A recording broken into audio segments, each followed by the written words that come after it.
Kebetulan 2 minggu lalu gue juga ngobrol langsung sama Adam Alis, dia tuh ngomong, di mana waktu gue main, ya gue main dengan atribut yang gue miliki, artinya determinasinya tinggi. Kalau di Persija tuh ada Hanif, di Persib ini ada Adam Alis yang bener. karakternya beda. Berapa prediksinya, Ibam? Lawan Persis Solo.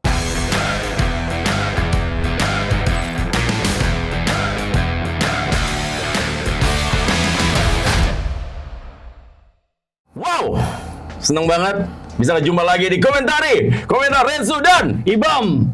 Nah itu dia, jadi komentar Rensu dan Ibam. ada gitunya. Nanti semua orang pasti akan ikut-ikut tuh nanti. Iya, Wah, ngebuka acara dengan kayak gitu juga. Bener. Jadi kan kita memang harus sedikit natural aja dengan memberikan sesuatu hal yang sedikit berbeda dari yang sudah ada. Ini episode 6 ya? Itu yang kita tawarkan. Bener. Di komentar Rensu dan Ibam. Jadi tidak ada yang pasti benar di sini, tapi kita malah mengajak Anda ini semuanya untuk berdiskusi. Ya kan, brainstorming, karena ya kebenaran itu nanti biasanya waktu tuh yang menjawab semuanya, Bang.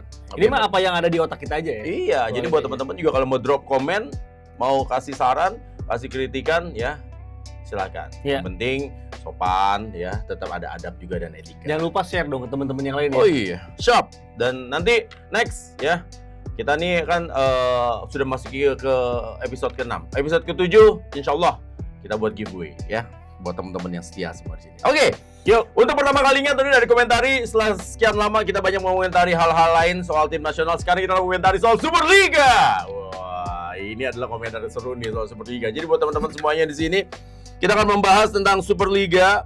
Jadi ketika ini tayang, sudah ada satu pertandingan ya yang yang udah dimainkan, itu pertandingan antara Dewa United menghadapi PSM Jogja. Jadi kita nggak bahas, jadi kita akan bahas yang akan gitu ya. Jadi langsung aja, Bam. Ini yang pertama adalah PSBS Biak menghadapi Persebaya Surabaya. Persebaya Surabaya kemarin kalah di kandang, sementara Biak juga walaupun kipernya Kadu top, tapi menurut saya memang agak berat di musim ini bagi PSBS Biak. Iya, berat bagi Divaldo Alves sebagai pelatih memang untuk memaksimalkan skuad yang ada, ditambah persiapannya juga sangat mepet dan bahkan terlambat dibanding tim-tim Superliga lain. Udah gitu main jauh dari supporter, betul. Tantangannya berat, belum lagi dukungan finansial, dan terbaru PSBS Biak tercatat di FIFA sebagai tim yang juga masih memiliki masalah finansial. Juga, ya? Iya, bersama PSM sama Persiwa Wamena ya, dan satu lagi lupa gue. Jadi memang kondisinya sedang tidak positif bagi Divaldo Alves, tapi memang ada beberapa dan secerca harapan bagi mereka untuk memberikan perlawanan. Apalagi kalau kita melihat juga Persebaya kan tidak dalam kondisi yang stabil. Kenapa lo bilang nggak stabil? Ya karena di beberapa laga yang harusnya mereka mendapatkan poin, bahkan harus menang. Dan kemarin main di kandang kalah ya. Mereka terpleset, dan kekalahan lawan Persija kan di kandang bukan kekalahan pertama. Ini masalahnya di mana sebenarnya? Kita mungkin bahas sedikit soal Persebaya Surabaya buat teman-teman bonek ini segala macam. Apa sebenarnya permasalahan Persebaya Surabaya di musim ini, Bam? Gua rasa belum ada chemistry antara pelatih dengan pemain-pemain yang ada. Secara perekrutan, ini salah satu perekrutan tim yang salah satu yang terbaik bagi Persebaya. Lebih baik dibandingin musim lalu ya kalau dari segi materi. Salah satu yang terbaik sejak era Aji Santoso di era Bubble. Ketika musim pertama Taisei Marukawa, ada Bruno Moreira di sana, masih ada Marcelino di sana. Itu tuh skuad yang bagus banget, ada Samsul Arif jangan lupa. Dan setelah itu memang agak naik turun. Musim ini bagus banget. Lagi. Bagus banget. Tapi sekarang waduh, ini boleh dikata roller coaster banget bagi Persebaya gitu. Ya, mereka tuh sangat stuck ketika tim lawan memiliki struktur pertahanan yang bagus, cara ngebongkarnya belum bisa. Apa karena memang mereka belum menemuin striker yang predator banget gitu? Karena mereka udah gonta-ganti terus striker. Menurut gua kemarin Perovic main bagus gitu kan, tapi ya tajamnya masih belum juga gitu loh. Tapi untuk secara etos kerja sih dia bagus banget menurut gua gitu. Tapi kan nggak hanya soal etos kerja juga, karena Persebaya butuh menang, betul gua. Gua rasa bukan masalah individu ya, ini lebih kepada sistem, karena Eduardo Ferreira belum bisa memaksimalkan Malik Rizaldi, Bruno Moreira, dan juga Gali Freitas untuk bisa menjadi satu unit di depan, sehingga akhirnya Verovic ini sulit sekali mendapatkan sokongan yang bagus. Kemarin memainkan Rahmat Irianto di tengah itu udah oke. Dan dia menjadi center back juga bagus banget. Benar. Kalau gue bilang waktu itu sempat bilang kan, makanya dia ketika waktu live gue bilang gue lebih senang Rahmat Irianto itu main center back karena bejo banget almarhum gitu dan kelas mainnya. Ya intinya ketika dia main ada satu pemain yang bisa memfilter. Artinya Eduardo Perez sudah bisa menemukan struktur defense yang lumayan baik. Ini ketika defense open play ya. Tapi ketika defense set piece memang belum terlalu bagus juga karena golnya set piece. 2 gol dari Persija, dua-duanya dari corner, satu lagi dari tendangan penalti dan pola cornernya kan sama. Itu ngebuktiin bahwa Eduardo Perez juga gagal untuk membaca taktik serangan lawan gitu. Yes. Jadi tinggal bagaimana sebenarnya ketika defense open play-nya sudah bagus, ketika menyerang juga harus punya sistem yang lebih bisa mengakomodir semua pemain-pemain yang ada karena sayang banget nih pemainnya bagus-bagus. Iya, dukungannya luar biasa loh. Kemarin tuh fully house loh ya menghadapi Persija. Nah, prediksi lo? PSBS tetap Persibaya menang. Tapi PSBS juga kemungkinan cetak golnya tinggi. Oke. Mungkin mereka bakal kalahnya skor 2-3 atau 1-2 lah. Oke, ini ya lagi-lagi ini kan prediksi, bisa benar bisa salah ya. Benar. Lanjut kita ke pertandingan berikutnya, Madura United dan Persija Jakarta. Madura lagi on fire nih. Persija Jakarta pun juga lagi on fire juga gitu. Dan ini kan kita lihat bagaimana Mauricio Souza akan reunian ya kan dengan tim yang dia buat jadi bagus banget loh. Ya. Madura United terbaik itulah di eranya Mauricio Souza. Benar. Itu gue pas dia megang Madura United sih gila amazed banget. Nih Mauricio Souza ya jajak di situ semua segala macam. Ya bahkan ketika Madura United kalah di final pada Liga 1-2 musim lalu itu karena Jajan cedera kan. Iya. Kalau Jajan belum tentu semudah itulah Persib. Belum tentu itu mungkin. Karena gue ada di stadion untuk nonton langsung dan Jaja gila banget. Terus dan itu menurut gua dan dia udah nggak ngelatih kan di udah nggak ada gitu udah nggak ada tapi apa ya mainnya Madura tuh enak banget di situ. Nah ini sekarang dia akan menjadi mantan timnya, Bang. Sebenarnya kalau Madura disebut on fire juga enggak kalau kata gua karena dia ngalahin Dewa kemarin. Mereka ngalahin Dewa, cuman mereka juga sebelumnya gagal mendapatkan kemenangan melawan PSBS Biak. Tim yang lagi limbung terus mereka gagal cetak gol itu hal yang harusnya ada evaluasi besar di sana. Tentu ada masalah ya ketika PSBS Biak tim yang paling banyak mendapatkan jumlah shot dari lawan musim ini, tapi justru mereka gagal cetak gol gitu. Berarti ada masalah kan di sana kan. Beruntung ketika lawan Dewa yang keluar menyerang bisa dimasukkan oleh dua sengatan Madura, salah satunya Jody Werman ya yang memanfaatkan dari situasi awalnya bola mati, sedangkan Ahmad Nurfian tadi transisi. Lagi-lagi kan Dewa kelemahannya emang transisi bertahan kan. Ya nggak punya gelandang bertahan yang natural. Iya dan terlalu menyerang juga Jan Olde kan. Iya. Sementara kalau Persija, apakah sudah kembali menemukan banyak orang yang bilang bahwa ketika Doni Tri Pamungkas dimainkan di posisi back kiri, ini lebih mantap nih dibandingkan Cardozo main di posisi itu karena Doni Tri ini menurut saya ya ini aset nasional juga ya. Gitu. Iya. Dan ternyata mainnya Doni Tri juga enak banget menurut lo?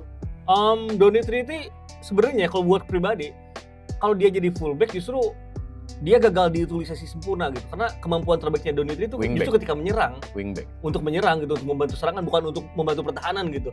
Agak disayangkan aja kalau dia jadi fullback. Cuma sejauh ini juga penampilan dari Cardozo ngebuat akhirnya memang sang pelatih kudu harus milih ini antara Doni Tri atau Cardozo. Secara riset terakhir mungkin Doni Tri lebih mumpuni di sana, tapi itu juga ada pengaruh karena defense wing di Persebaya itu jelek. Kemampuan cetak gol dari Doni Tri di momen kemarin itu memanfaatkan Malik Rizaldi yang gagal cover kan. Jadi memang sebenarnya dia nggak underlap. Jadi sebenarnya kurang ada pressure juga sebenarnya bagi Doni Tri. Walaupun sebenarnya Doni Tri juga tetap pemain bagus, cuman kalau kita head to head dengan pemain yang lebih siap, ini akan jadi salah satu celah juga. Karena itu yang terjadi di musim lalu ketika Doni Tri beberapa kali main jadi fullback. Dan ketika dia didorong lebih ke depan, justru lebih punya daya dobrak yang bagus buat lini serang Persija gitu. Nah itu dia. Dan kalau melihat dari ini kan Persija kan depan sampai tengahnya itu kan asing semua ya. Dan Maxwell, Alano udah kembali lagi. Benar. Jadi gue kan sempat bilang di kata Renzo, gue bilang bahwa kenapa Persija agak tertahan di 3 laga terakhir karena mereka sudah mulai lawan-lawannya sudah mulai membaca gaya permainan Mauricio Souza di Persija, terutama juga pemain asing yang baru kan Maxwell juga, lalu juga Alano, mesinnya banget nih kan Dembele-nya Persija nih kan Alano.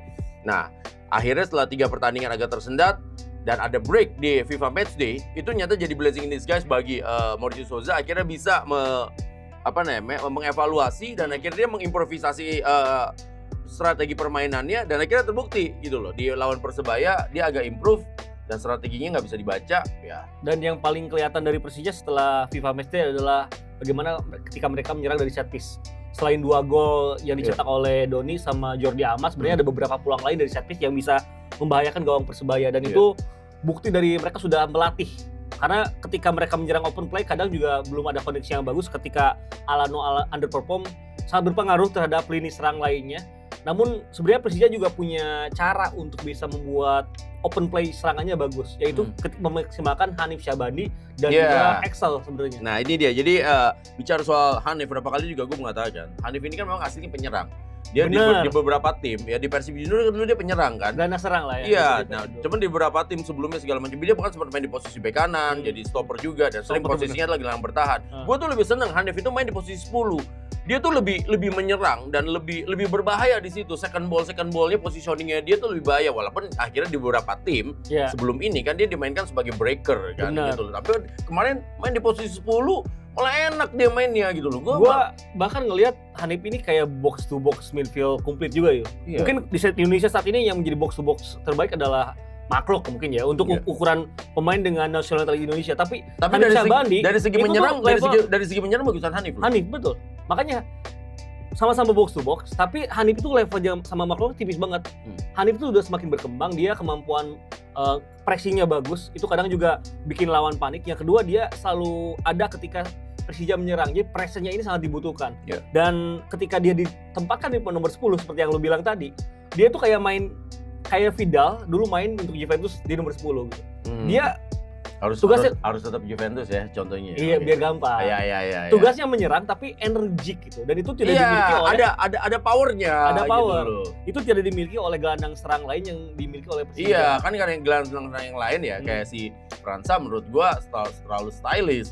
Benar, dia Hanif ini cuma satu kelemahannya kalau menurut gua emosi aja. Kalau dia bisa nahan emosi ya. Nih Hanif nanti kan nonton denger. Hanif kalau bisa nahan emosi, wow. Dia punya power, dia punya postur. Iya. Dia punya shooting keras, positioning, dapat semuanya. Jadi gue yang tadi bilang kalau harus merangkum, sebenarnya Persija ini ketika menyerang sudah upgrade secara set piece. Tapi ketika open play pun mereka bisa lebih baik lagi. Memang Gustavo Almeida juga belum di performa terbaiknya ya, belum seperti di musim lalu. Tapi itu akan terbantu kalau ada pemain yang bisa mengintegrasikan antara zona defense tengah, terus lini tengah kedalaman dan lini depan. Dan salah satu orang yang gua rasa bisa di sana selain Hanif adalah Witan itu. Tapi Hanif saat ini harusnya mendapatkan porsi yang lebih banyak untuk bermain. Oke, dan kalau misalnya lo harus memberikan sebuah prediksi untuk pertandingan Persija melawan Madura, gimana? Dengan kondisi Madura yang juga belum stabil di musim ini, gua sih tetap nge-rate kalau Persija lebih diunggulkan. Dan gua rasa kemungkinan Alfredo Vera yang permainannya juga cukup pragmatis akan kesulitan kalau di-maintain dengan baik oleh Persija. Artinya Persija mungkin bisa menang 2-0. Oke, kita lanjut ke pertandingan berikutnya. Ini Persik Kediri menghadapi PSM Makassar. Ini kesempatan Persik Kediri untuk mendapatkan 3 poin lah. Karena Persik Kediri posisinya juga terancam juga nih, ngeri juga. PSM Makassar juga terancam juga. Ini duel sangat penting nih karena nanti akan berpengaruh terhadap konstelasi posisi nanti gitu. Dan kalau kita ngelihat permainan dari PSM Makassar ketika tidak ada Bernardo Tavares itu sangat linglung, sangat kehilangan kayak ayam kehilangan induknya. Iya, kayak kapal kecil yang terombang-ambing di lautan gitu, kayak nggak punya arah.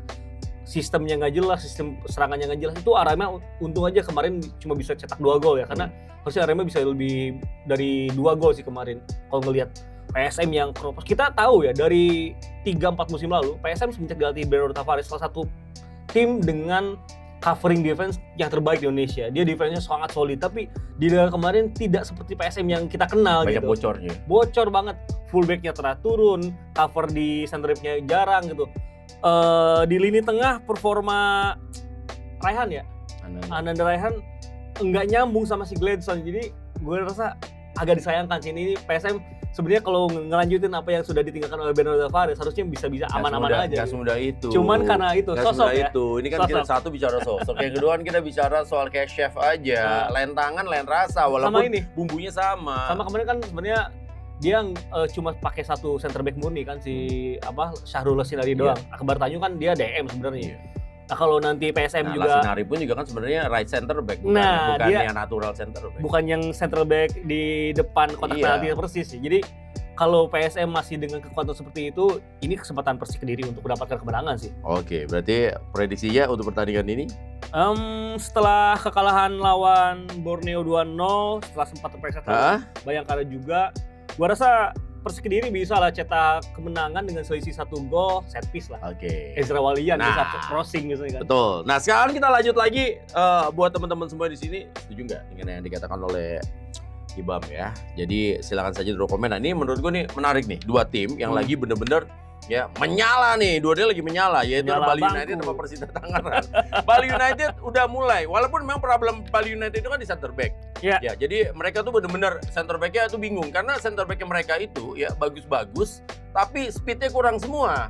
Termasuk juga Joe Ferrari. Kan sebenarnya kan diandalkan Joe Ferrari ya kan. Iya. Tapi ternyata Joe Ferrari itu flexibility-nya ketika balik badannya itu agak berat gitu loh. Dan Kadek itu kan memang tipenya dia kan akan jadi leader gitu loh. Dan Untuk berapa kali coba tim reservoir juga kan tim reservoir gelandang bertahan. iya. Dan akhirnya kemarin menang. Tapi masih ada PR di posisi belakang kalau menurut gue. Karena di tengahnya sih Jordi Bright, Tymon Hoppel. sorry to say ya. Heeh. Kalau untuk Kadek itu jelas salah satu back muda terbaik mungkin saat ini ya. Iya. Tapi untuk Joe Ferrari, gue nggak nge-rate itu back yang Untuk oke. sekelas Bali United. Untuk di level atas tuh enggak lah. Iya makanya jadi Karena waktu dia di PSIS Semarang pun, maksudnya terlalu polos untuk ukuran back yang tarung di Composite 3 di Indonesia gitu. Terlalu mudah dilewati, terlalu lunak, dan itu yang ngebuat akhirnya gue juga bingung di awal musim kenapa dia ngambil Joe Ferrari. Kalau lu pengen tim ini bangun bola dari bawah untuk build up dari lini pertahanan, mungkin Joe Ferrari orang yang tepat. Tapi untuk pemain yang bisa jadi leader di belakang, gue rasa kelasnya masih jauh di bawah Elias Dolah, apalagi dulu punya William Pacheco dan lain-lain. Jadi memang center back asing Bali United. iya, kasihan Hopmeyer-nya kan, Itu kalau bukan Hopmeyer mah kemarin udah berapa gol masuk juga itu. Dan beruntungnya kan masih ada Ricky Fajrin yang mungkin take gue sekarang ya. Iya. Kalau Ricky Fajrin jadi center back mungkin masih lebih baik dibanding Joe Ferrari. Postur aja. Karena kan Ya kalah duel udara iya, doang mungkin. postur Ya. aja. Kalau itu dua Cuma kalau masalah disiplin, Iya. kengototan, awareness defense, komando dan leadership di belakang, Nah, Joe Ferrari belum sih. jadi ini pendapat gue ya. Jadi Joe Ferrari ini kalau menurut gue, ya kan, dia untuk jadi back leader itu kurang karisma, ya Yeah. masih kurang. Untuk jadi back yang tukang potong, yang bagian hantem-hantem juga lamban. Nah, jadi serba tanggung nih back gitu loh, segala macam. Nah, sebenarnya Kadek Arel kan memang leader gitu loh. Iya. Nah, lu bayangin nggak sih kalau Kadek Arel ketemu sama seorang center back gitu kan yang modelnya kayak Gustavo Franza yang memang tukang potong gitu. Iya, Nah, iya. itu akan lebih hidup ya. Ini kan pandangan kita, Pak. Setuju. In my sotoy opinion aja Iya, gitu loh. setuju gue karena kalau harus nambahin, Kadek Arel memang juga back yang bagus secara teknis di lapangan saat ini, tapi lagi-lagi dia kan masih pemain muda, kerap kepancing, kerap ketarik, dan itulah pentingnya Gunanya sosok pemain asing. sosok pemain senior yang bisa jadi leadership di belakang, dan gua rasa itu belum terjadi di Bali saat ini. Makanya Bali meskipun kemarin menang, tapi di laga-laga sebelumnya kan kerap kecolongan. Betul. Padahal mereka kan pemainnya mahal-mahal semua Iya, gitu kan. Sementara ini kan menurut gua apa yang membuat Persita Tangerang nih 5 pertandingan meraih kemenangan dan Reiko on fire, Pablo Ganet juga on fire. Apakah memang ini akhirnya P-nya mulai menemukan formula yang cocok dengan Persita Tangerang atau apa menurut lo, Bang? Gue sih salut banget ini sama Faktor Persita. terbesarnya, Iya. Carlos Peña. Kenapa lo bilang seperti Orang-orang nyebut Carlos Peña gagal di Persija Jakarta. Sah-sah aja, boleh-boleh aja. Tapi karakter permainan yang ada di Persija musim lalu itu tidak sesuai dengan karakter taktik dan sepak bola yang dipahami dan disukai oleh Carlos Peña. Sebenarnya style of play Carlos Peña tuh kalau pandangan lo seperti apa? Sebenarnya dia lebih pragmatis, dia lebih ke nunggu lawan. Bukan possession base. Bukan possession base. Waktu di Ratchaburi, waktu dia ngelatih Tyrone Delvinho, dia tuh benar-benar nandalin Tyrone Delvinho untuk bisa nyerang. Artinya dia tuh timnya diset untuk lebih reaktif terhadap serangan lawan. Dan di Persija itu nggak bisa karena karakter pemainnya itu nyerang semua ya, gitu. itu namanya berarti bukan Jogo the position, tapi itu namanya Kolismo. Kolismo. Iya. Gue Diego Simeone banget. Jadi memang reaktif football itu menjadi andalan dari Carlos Peña. Di laga lawan Persib dia menang dengan cara yang ini bisa ngebuat Persib main jelek di momen itu tuh, karena dia tahu bagaimana untuk mendouble up lini serang lawan dengan penempatan si Javlon Guseynov di gelandang bertahan. Ya, itu bagus banget menurut gue. Itu bagus banget. Javlon lebih bagus di gelandang bertahan karena kalau di belakang dia udah mulai agak telat-telat terus. Bae Shin-yong tugasnya yang jadi lebih mudah.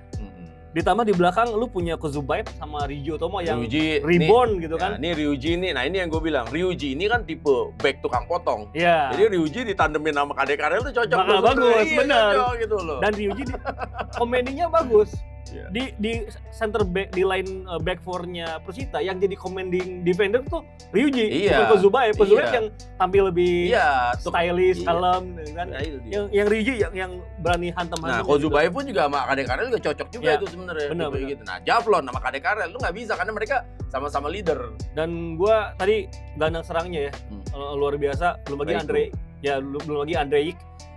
Walaupun dia datang dari Liga 2, tapi gua juga ngelihat Adiaksa ya. waktu dia main di Adiaksa, wah ini pemain emang kelas. Tapi Dan etos kerjanya bagus ya. dia bukan tipikal striker yang nunggu di depan, makanya ketika ada hoki di belakangnya itu menjadi tandem yang cocok. Jadi karena hoki ini kadang luput Iya. dari pengawasan pemain bertahan lawan. Iya, Andrejk ini gaya mainnya kayak Rakic lagi prime. Iya, iya. Masanya prime-nya Rakic kayak dia Kalau kan gue mainnya. ngeliatnya kayak Alexander Pato dulu. Oh. Jadi dia di depan, cuman dia sering itu lebar. Alexander Pato tuh pemain klub terbaik di dunia, ya benar ya? 2006, 2007. Kalau sekarang enggak lah. Ya, maksudnya dia sering kebuka ruang buat rekan-rekannya, tapi dia juga kemampuan creative change-nya bagus, holding ball-nya bagus, dan gue tuh selalu seneng kalau hoki bisa cetak gol. Iya. Karena aset. kadang balik lagi aset. aset dan netizen kadang juga terlalu tega Iya, sih. menurut gua Nggak terlalu fair lah. tajam, terlalu Dan tajam. lah. nggak fair lah nilai hoki yang usianya masih di bawah 22 tahun. Dan gua mungkin ngeliatnya gini, maksudnya silakan mengkritisi pemain muda juga harus introspeksi. Benar. Ya kan harus introspeksi juga, Iya. jadi jaga sikap juga, jaga performance juga, jaga tingkah laku juga. Tapi yang berikutnya lagi juga menurut gua kita juga tidak boleh masuk terlalu banyak ke Iya. wilayah pribadi pemain lah. Iya. Itu kan ada Urusan privacy, pribadi ada pemainnya harus- privacy juga. Urusan pribadi pemain juga harus diselesaikan di ruang ganti gitu. Jadi harus ada sosok leader yang bisa ngingetin pemain muda gitu. Untuk bagaimana cara gaul, bagaimana cara lu main medsos dan lain-lain. Dan hoki itu perlu itu sebenarnya. Karena Iya. secara teknis di lapangan sudah jauh berkembang dibanding di PSS Sleman 2 musim Iya, terakhir. dan dia udah pecah telur juga. Iya. Jadi kalau menurut lo di pertandingan itu, nah ini kan dua-duanya lagi bagus nih. Nah. Di mana Jansen bertemu sama P-nya, siapa yang menang? Nah ini balik lagi nih, Spanyol atau Belanda nih, siapa yang menang? Ayo. Persita Aha. tetap punya kelemahan. Kelemahannya ada di sisi fullback. Yes. Yang bek kanan sekarang udah jarang Toha ya. Kadang Toha kan kena kartu merah kemarin. Fatoni ya. Cuman kena kartu merah. Arisman Iya. Fatoni sekarang Iya, dia ya. kena kartu merah kemarin. Jadi makanya kan gimana diganti. Jadi Jardel pun sebenarnya masih shaky ketika diserang. Jadi ada kesempatan Bali juga untuk cetak gol. Gua rasa kemungkinan besar imbang, mungkin 1-1 atau 2-2, tapi Bali juga bisa menang di laga ini kalau mereka juga bisa lebih pinter serangan dari lini tengah kayak kemarin Kadek Agung gitu. Jadi kalau dia bisa bikin space di depan kotak penalti Persita mungkin dia bisa menang 3-2, tapi kemungkinan besar sih 2-2 kalau yang Yes. yang gue lihat ya. Oke, kita lanjut lagi ke pertandingan berikutnya. Nih Arema menghadapi tim yang belum terkalahkan. Ya, 7 pertandingan tidak terkalahkan sejak era Liga 1 di 2017 Ya. sampai akhirnya sekarang Superliga di 2025-2026 belum ada satu tim pun yang mampu meraih 7 winning streak seperti streak yang dia dapatkan oleh tim seperti Borneo FC ini. Benar. Menurut lo, walaupun ya dengan catatan Dan catatan 5 kali pertandingan mereka home, 2 away. Nah, Ya. menurut lo? Yang pertama, Fabio Lefundes bisa memanfaatkan momentum laga melawan Persib Bandung yang mungkin bisa menjadi jegalan dia Ditunda gitu ya? ditunda Di-postpone. dan dia bisa fokus lagi untuk laga selanjutnya. Dan sejauh ini juga approach-nya selalu bagus, ditambah kayaknya dia bisa memaksimalkan pemain asing yang ada. Karena kalau kita lihat siapa Douglas Costa ya, nama Douglas Costa sama Vinicius kan itu adalah pemain asing, bukan jelek, cuman bukan yang level top juga Ya, gitu. nggak great. Nggak grade A banget lah. gitu. Cuman ternyata Fabio Lefundes Bisa bisa dikeluarin memaksimalkan. kemampuannya. Ya, dan Lefundes ini sebenarnya sama Carlos Peña mirip-mirip secara game playbooknya. Mainnya pragmatis aja. Pragmatis menunggu, cuman ya itu dia punya Peralta yang Ngecun daya banget. sihirnya luar biasa, udah Jadi- terlalu gila itu. Jadi setelah eranya Ciro nih, Peralta nih salah satu akan menjadi pemain yang diperebutkan oleh klub-klub juga ini nanti. Ya, nih. ini tugas Bos Nabil untuk menjaga ketat dengan kontrak mahalnya ini sangat besar, karena kalau Borneo memang di satu sisi sangat tergantung oleh kemampuan dari Peralta, tapi itu bukan hal yang salah. Ketika lu punya pemain spesial ya lu utilisasi gitu. Tapi kalau dia sedang bisa dijaga ketat, itu akan menjadi masalah. Beruntungnya sebenarnya dia punya channel-channel lain bisa membantu serangan. Selain Syihran menjadi cadangan mungkin ya. Mungkin ngelihat Fajar Fatur Rahman bisa menjadi otot serangan tambahan yang juga sangat berbahaya. Dan Villa ya sebagai pemain asing juga distribusi bolanya enak aja. Dan yang paling kelihatan ini juga permainan siapa? Rivaldo Pakpahan sih. Oh itu jadi motor permainannya di situ. Jadi ini kredit buat Rivaldo dari gua. Jadi setelah Zulfiandi ya, pemain yang menurut gua bener-bener covering lini tengahnya itu dengan tenang, lugas ya, nggak menye-menye, nggak stylish, tapi juga pas gitu, nggak juga yang harus buak gitu. Ya, Rivaldo Pakpahan. Kalau dia nggak cedera pasti masuk 2-3 kemarin main mungkin ceritanya beda. Nah itu dia, jadi setelah Zulfiandi ya ini satu lagi selain Fajar Fatur Rahman di kanan Syah Kambu juga tapi bagus. Itu tuh Borneo tuh jadi bisa nemu pemain-pemain yang pas gitu. Gua rasa Syah Kambu kalau di head to headin dengan pemain-pemain lain ya nggak beda jauh mungkin ya secara kemampuan, tapi dia bisa pas di sistemnya. Kalau lo taruh orang yang tepat ya, kalau lo taruh orang yang tepat di manajemen ya, transfer window lo pun juga akan tepat juga. Benar. Gitu loh. Jadi itu sedikit iniannya aja. Nah, berarti Arema kan juga pemainnya kan oke lah. Ya oke, cuman nggak yang oke banget. Borneo berarti ini agak susah. Buat Arema iya. Kemungkinan Borneo menang juga ada, tapi kalau gua rate ya misal 70% mungkin Borneo menang. Sisanya bisa imbang 1-1 lah. Sekarang kita langsung lanjut ke Malut United menghadapi Semen Padang. Ini Semen Padang kalau kalah terus bahaya banget ini, karena kemarin tahun lalu mereka udah selamat, tahun ini kan masa sih lo tiap tahun mesti selamat hingga pertandingan terakhir kan? Gue sih bisa ngebayangin ya, karena gue pernah ngerasain punya tim yang selamatnya hingga pertandingan terakhir. Pusingnya setengah mati bos. Pusingnya setengah mati ya? Pusingnya setengah mati. Wah bos, pusingnya setengah mati bos, setengah mati. Udahlah, nanti satu episode gue ceritain khusus buat yang bagian itu. Jadi masa mau seperti itu terus, mereka harus bounce back lah dengan cepat ini menghadapi Malut. Menurut lo bang? Berat bagi Dejan Anthony dari segi apapun, berat banget. Apalagi skuad Malut sekarang adalah skuad yang musim lalu mereka bisa menang di Padang dengan berseragam Persib kan. Ada Ciro sama Tyron yang dulu bisa mengacak-ngacak gitu. Mungkin kalau ada satu hal yang membuat Malut gagal untuk perform adalah kalau para pemainnya udah dibikin frustasi gitu. Artinya memang Semen Padang mau tidak mau harus bertahan sedisiplin mungkin seperti Semen Padang ketika nahan imbang Persib Bandung di kandang tahun lalu. Ini ada cincau hijau, lu mau nggak? Mau lagi lewat deh. Ya. Ya udah pesenin aja, nanti habis take kita minum ya. Nah, bagi-bagi rezeki. Lanjut. Ya gitu. Jadi kalau Semen Padang bisa defense sesolid mungkin, sefokus mungkin tanpa kesalahan di sekitar 60 menit, mungkin mereka ada kesempatan mencuri poin lah. Tapi kalau itu nggak bisa, ya kayaknya 2-0, 3-1 bisa sih jadi milik Malut. Nah, Bayangkara sama Persijap Jepara ini kan banyak orang yang bilang ini kan tim yang paling enak dilihat ya. Jadi kalau di Indonesia itu kan fansnya itu paling senang lihat tim yang kayak gini nih, Persijap Jepara main 10 orang masih. Jadi ya itu dia. Jadi mereka tuh high intensity-nya, high determinasinya sih udah nggak usah khawatirin lagi gitu loh. Cuman memang kemarin mereka kehilangan Wahyudi Hamisi aja kena kartu ya, dan juga mereka gagal penalti lagi ya. Iya, gagal. Nah iya segala macam, jadi ya tapi mainnya dengan 10 pemain nggak kayak 10 pemain itu si strateginya Lemos. Iya, Mario Lemos ya.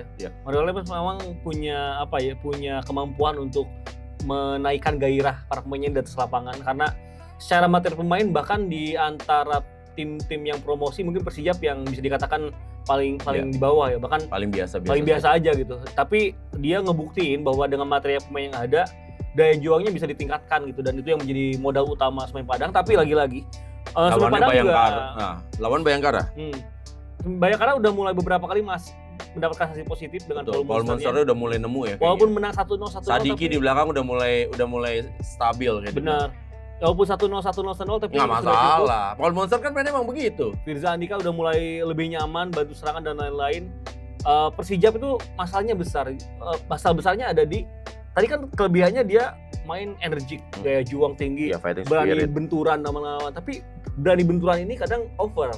Ketika over, ada orang yang bilang gerasak-gerusuk. Gitu. Iya, ketika over dia justru mendapatkan satu hal buruk dari benturannya tadi, bisa jadi kartu merah, bisa jadi pelanggaran bagi tim lawan gitu. Dan sayangnya Bayangkara set piece attacking-nya juga mulai bagus. Di kemenangan terakhir Bayangkara itu attacking ya dari set piece kalau nggak salah ya. Awal serangannya gitu. Jadi lawan Semen Padang. Jadi memang ini juga harus bisa diantisipasi oleh Mario Lemos karena Paul Munster pasti akan coba untuk kendalikan permainan meskipun nggak akan menyerang sporadis. Mungkin kemungkinan besar laga ini berakhir imbang sangat besar. Nah, itu ya, bagaimana prediksi dari Ibam. Oke, the last but not least, ini ada pertandingan Persib Bandung menghadapi Persis Solo. Ini Persis Solo harus menang ini karena sama nih seperti Semen Padang. Persis Solo nih seperti waduh, ini bahaya banget posisinya, Bam. Ya, dan sayangnya ya, ini kalau kita ngelihat performa dari Van Gestel di PSM Semarang, PSM Yogyakarta, Deru ini justru kurang, belum ini ya, belum tapi seperti tapi itu. waktu sudah makin panjang kan. Persis Solo masih stuck. Padahal dia punya Kodai Tanaka, ini salah satu pemain asing Jepang oke musim ini gitu. Gue ngeliat Kodai itu kayak Kenji Adachihara. Iya. Zaman dulu Kenji ya. Terus kalau dia bisa memaksimalkan Kodai sejauh ini mungkin bisa, tapi lini tengahnya terlalu kropos sih untuk melawan tim yang punya pemain-pemain yang berkualitas di sana. Jadi ini bakal berat bagi Persis Solo, apalagi di laga terakhir Tom Haye tampil udah lebih nyaman banget. Udah nyaman, dia sudah punya chemistry dengan Maklok dan juga siapapun yang menjadi gelandang serang, apakah itu Berguinho, apakah itu Adam Alis ataupun William Marcilio. Lini tengah Persib lebih komplit dan ini akan menjadi masalah besar bagi Persis Solo karena lini tengah mereka justru kropos. Oke, pertanyaan gue soal Persib ini adalah banyak lini masa yang mencermati penampilan yang dilakukan oleh Berguinho, Luciano Guachochea, menurut lo sendiri sama Ramon. Yang pertama memang Bojan Hodak harus berani untuk mencadangkan salah satu antara Haye ataupun Lucho. Karena sejauh ini sama gaya mainnya. Ya sejauh nggak plak-plakan sama, tapi sejauh ini memang dua pemain ini belum memiliki pattern yang bagus untuk main bareng. Oke. Jadi kalau untuk double pivot mungkin Klok udah jadi satu pemain yang tidak akan tandemnya Tom. Nah, tandemnya ini harus pilih. Kayak kemarin kan main yang lebih dulu ada Tom Haye lebih baik. Waktu main di ACL tuh Lucho yang main di sana juga oke gitu. Jadi kalau lo pilih, kalau versi lo akan milih siapa untuk jadi starter? Tom atau jadi kan permasalahan biasanya pertama kan ini kan Tom belum mendapatkan level fitness, tapi menurut gua di pertandingan terakhir udah mendapatkan level fitnessnya. Ya udah lebih baik ya. Iya. Nah sekarang sementara Lucho lo bilang kemarin sempat baik, tapi kalau gua ngeliatnya Lucho nih kayak masih struggling untuk adapting juga gitu loh. Tapi kalau menurut lo siapa yang lo pilih jadi starter? Karena per tag ini besoknya Persib bakal main lawan Selangor, mungkin di lawan Selangor Lucho akan main lebih dahulu, maka di lawan Persis nanti Tom Haye lebih aman untuk main dari starter. Nah, itu. Dan di nomor 10-nya tadi lebih Berguinho, William Marcilio, Adam Ali juga bisa di sana. Memang harus sesuai karakter lawannya ya. Kalau lawannya yang main terbuka, mungkin Berguinho sama William Marcilio lebih cocok. Tapi kalau lawannya mid block-nya kuat, pertahanannya berlapis, Adam Alis, karena harus ada pemain yang bisa ngebenturin di depan gitu. Bukan Adam Alis, Adam Eyebrow ya. Adam Eyebrow ya. Orang sini ya, orang Tangsel ya. Oh enggak, Adam Alis mah orang Cibubur ya. Ya tapi itu yang dibutuhin karena Adam Alis punya kreativitas luar biasa ya. Yeah. Dia pasti seneng nih gue puji-puji nih. Tapi memang dia punya kreativitas luar biasa yang tidak dimiliki oleh pemain-pemain lain di Persib Bandung menurut gue. Kebetulan 2 minggu lalu gue juga ngobrol langsung sama Adam Alis, dia tuh ngomong di mana waktu gue main dengan atribut yang gue miliki, artinya determinasinya tinggi, daya jelajahnya bagus, berani fight lawan pemain lawan, terus juga dia tidak senang berlama-lama dengan bola itu. Nah iya, dan jadi kalau di Persija itu ada Hanif, di Persib ini ada Adam Alis yang karakternya beda. Nah, cuman itu dia, kalau Adam Alis itu dia mainnya benar-benar emang lebih speed, lebih determinasi. Sementara kan kalau si Hanif mainnya lebih power gitu. Tapi ini dua pemain yang menurut gua bisa jadi kartu truf ya, bisa jadi super sub. Hanif sama Adam Alis perjalanan karirnya unik. Iya. Hanif tim mudanya Persib. Iya. Adam Alis tim mudanya Persija. Iya. Keduanya pernah main bareng di Arema dan bawa Arema beberapa kali juara Piala Presiden. Sekarang main di timnya beda. Itulah hidup, ya kan? Hidup tuh kita nggak akan pernah tahu, ya kan? Kita akan berlabuh kemana dan segala macam seperti itu. Yang paling penting adalah ya tetap keluarin kemampuan terbaik aja seperti dikatakan oleh Adam Alis kan gitu loh. Kalau gua ngelihat sekarang Persis Solo yang masih goyang di sistem pertahanannya kayak sekarang, mungkin mainin William Marcilio dan Berginho lebih awal di babak pertama nggak ada masalah. Nggak ada masalah. Orang masih agak ragu sama Berginho. Lo tetap akan kasih kesempatan. Karena lini pertahanan dan sistem pertahanan Persis ini gampang di stretch. Kalau lu nggak memanfaatkan dengan pemain yang punya karakternya menyerang, agak disayangkan. Agak disayangkan. Tapi kalau mungkin di laga nanti Persis Solonya ternyata akan bermain lebih defense mungkin ada Males lebih cocok. Berarti satu pemain kan sudah pasti diisi sama William dari Barros ya kan. Ya. Pada Bobo tuh sering bilang, "Wah, William dari Barros ya." Barros Cimahi ya. Iya, Barros. Karena gue pernah tinggal di Barros waktu itu, ya kan. Bebek Borme nih. Jadi buat bebek Borme gue sering makan dulu di sana. Iya. Nah, itu yang kedua Ramon nih. Ramon menurut lo apakah tetap Ramon atau tetap Andrew? Kan Andrew udah mulai klik nih dengan permainan Persib. Nah, ini jadi pembahasan juga di Bobotoh ya. Yeah. Karena Andrew sama Ramon banyak dibenturkan, padahal buat gue sih punya striker dengan dua kualitas seperti itu ya dua-duanya bagus gitu, dan itu akan sangat berpengaruh positif untuk tim. Yang pertama, mungkin kalau dari segi teknikal Andrew Yung lebih teknikal.